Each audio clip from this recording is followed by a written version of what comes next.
What's going on, guys? Welcome back, and today we have our week 2 lower A workout. So today we're going to go through how to do the squat. So the first thing you want to do is obviously get your bar and your safety set in place if you choose to use those. You'll notice that as I go through the exercise that the rack I was using today wasn't ideal.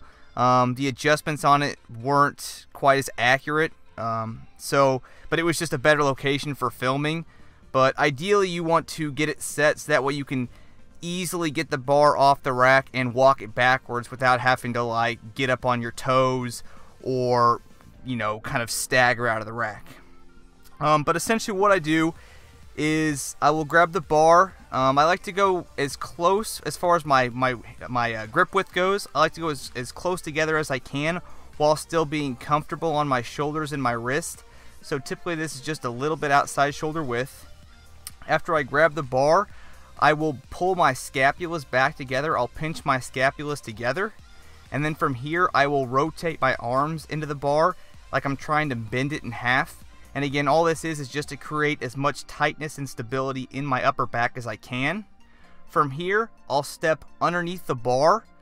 My feet will be they'll be actually a little bit narrower than shoulder width apart. And I'll kind of wedge that bar. I do a high bar squat, so I'll kind of wedge that bar onto the shelf created by my upper traps. I'll take a big breath of air into my diaphragm, and I will pull. I'll keep everything tight. So I'll keep my arms twisted into the bar. I'll keep my scapulas pulled together, kind of like I'm doing a lat pull down. So I'm just trying to create as much tightness as I can and as much stability as I can. I'll take that big breath of air. I'll unrack the bar, and ideally, if it was a good height, I would kind of let it sit there for a minute before I started walking backwards. So I'd unrack it, let the weight settle for a minute, and then I would take 2 small steps backwards to clear it from the rack. And then I will take a small step with my right foot to one side, and then an equal step with my left foot to the other side. One thing with your unracking process and just the whole setup is just practicing it over and over again to become as efficient at it as possible. Because this is something where, again, it's a skill, and setting up for the squat, and really any exercise, the more efficient you become at this, the less wasted steps you do, the less fidgeting. All that's doing is just, it's wasting less energy, and it allows you to put more energy into the actual working set.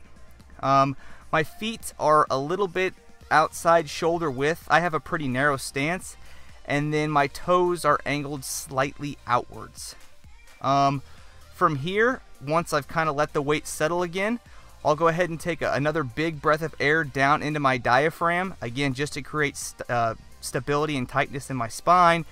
And then I'll just make sure everything's tight, so everything upper body is tight, tightness along my upper back. And then I will break at my knees just a tiny bit first, and then sit back. And I will continue to sit back until the crease of my hip is just below the top of my knee, because that's standard depth for a squat. So when the crease of your hip is just below the top of your knee. So I will sit back until I reach that depth, and then from there I will.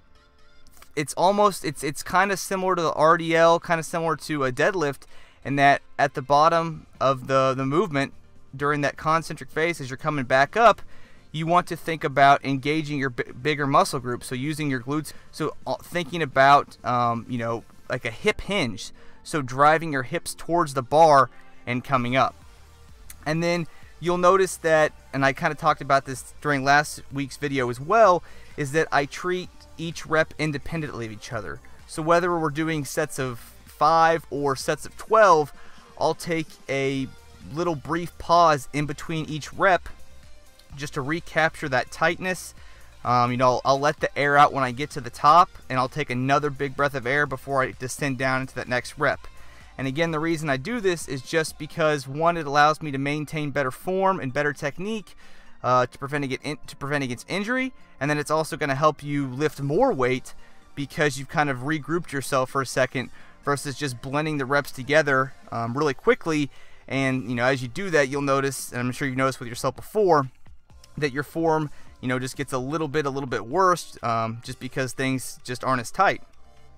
But yeah, if you guys have any questions, as always, just leave them in the comment section below. Have a great workout, and I will see you later.